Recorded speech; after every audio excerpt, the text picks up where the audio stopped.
Olá, segundo ano. Vamos então dar continuidade à nossa matéria aí, tá? Só que hoje nós vamos pular para Bio 2. Então, eu vou passar para vocês hoje o módulo 37 da Biologia 2 na apostila 3. O que nós vamos aprender hoje? Falar sobre ciclo do carbono e o ciclo do oxigênio. Vamos começar primeiro falando pelo carbono. O carbono, gente, ele não se encontra livre na natureza, tá? A atmosfera é uma fonte de carbono para a gente. Na atmosfera, o carbono se combina com o oxigênio e forma o gás carbônico, numa concentração aproximada de 0,04%. As florestas são grandes reservatórios de carbono para a gente. Na onde? Na celulose. A celulose presente no corpo dos vegetais. Além disso, nós temos ainda os combustíveis fósseis. Os combustíveis fósseis que são também grande reserva de carbono. O que tem de comum entre essas fontes de carbono para nós? O ar, a floresta e os combustíveis fósseis. O carbono, ele sempre se associa a um outro elemento químico para ele poder, então, se expressar nas formas que ele se encontra na natureza.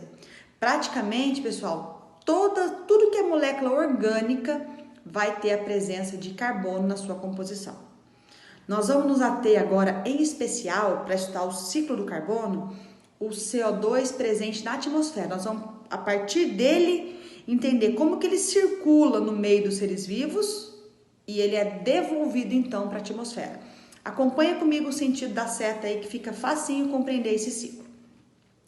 Pessoal, a única maneira de se retirar o gás carbônico da atmosfera por meio da fotossíntese. Eu diria fotossíntese e a quimiossíntese em um processo, uma porcentagem menor.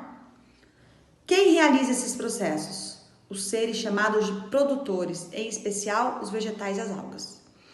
Eles retiram, eles sequestram esse CO2 da atmosfera, fazem a fotossíntese e produzem matéria orgânica, glicose principalmente.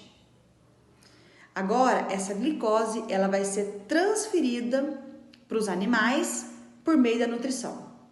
E por que os animais comem? O que os animais fazem com essa matéria orgânica que contém carbono que elas ingeriram nos vegetais? Usam na respiração celular. Os animais, ao realizarem a respiração, ou aqueles que fazem fermentação, ao realizarem a fermentação, devolvem para a atmosfera o CO2. Mas não podemos esquecer, as plantas também fazem respiração celular. Elas fazem fotossíntese, mas também fazem respiração. Ao fazerem a respiração, elas também devolvem para a atmosfera o gás carbônico. Só que tudo morre. Planta morre, animal morre. E quando os seres vivos, eles morrem, eles vão então sofrer o processo de decomposição por meio de fungos e bactérias. Fungos e bactérias, quando fazem a decomposição da matéria orgânica, liberam alguns gases para a atmosfera. Dentre esses, o gás carbônico. Então, devolveu para a atmosfera o gás carbônico. Pessoal, observa nesse esqueminha que eu fiz aí.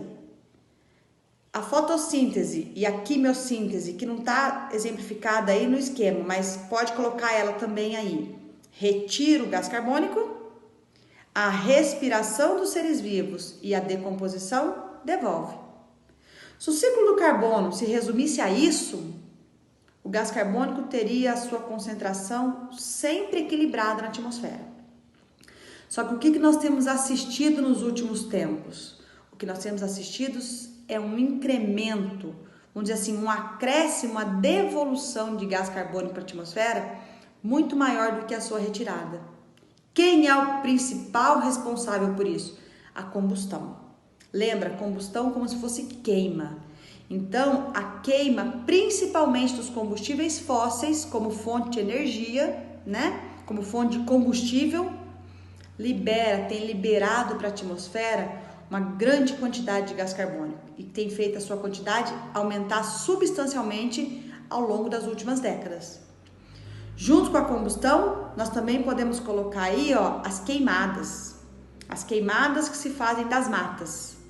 Quando você está queimando uma mata, você também está devolvendo para a atmosfera uma grande quantidade de gases. Dentre esses gases, o gás carbônico.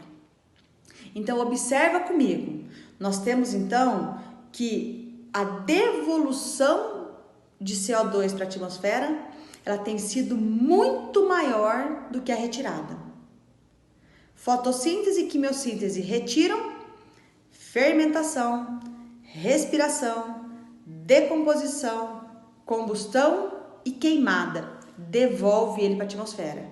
Esse ciclo do nosso carbono, ele está desequilibrado, ele está alterado.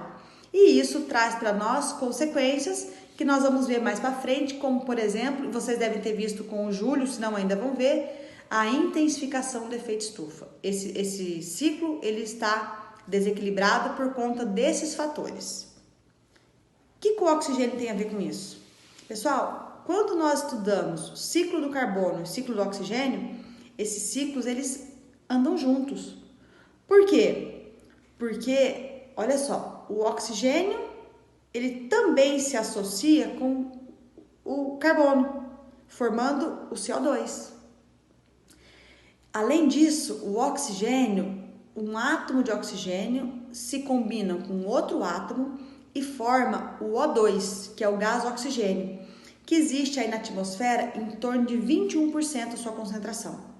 Para que serve esse gás? Esse gás ele é usado principalmente na respiração celular aeróbia dos seres vivos. Vamos entender agora por que carbono e oxigênio estão intimamente relacionados. Eles se relacionam por meio de dois eventos, vamos dizer assim, que movem a vida aqui no planeta. Quais são esses dois eventos? Fotossíntese e respiração. O que faz a fotossíntese? A fotossíntese pega o gás carbônico e a água, na presença da luz, produz glicose e oxigênio. Olha só, carbono e oxigênio o tempo inteiro interagindo. Por outro lado, a respiração ela faz o inverso da fotossíntese. Ela pega a glicose e o oxigênio e produz gás carbônico e água. Olha aí também nessa respiração, carbono e oxigênio o tempo inteiro se relacionando. O que nós podemos perceber? Por que eu falo que esses dois ciclos eles são intimamente relacionados? Os produtos da fotossíntese, eles são reagentes na respiração celular. Os produtos da respiração celular, eles são reagentes na fotossíntese. Portanto, pessoal, finalizando aqui, toda vez que vocês ouvirem falar de ciclo do carbono, vai sempre caminhar, está atrelado a ele o ciclo do oxigênio. Então, pessoal, nós estamos terminando aqui o nosso módulo 37. Façam, por favor, depois os exercícios de aplicação para poder me encaminhar no final da semana. Bom estudo a todo mundo e um abraço.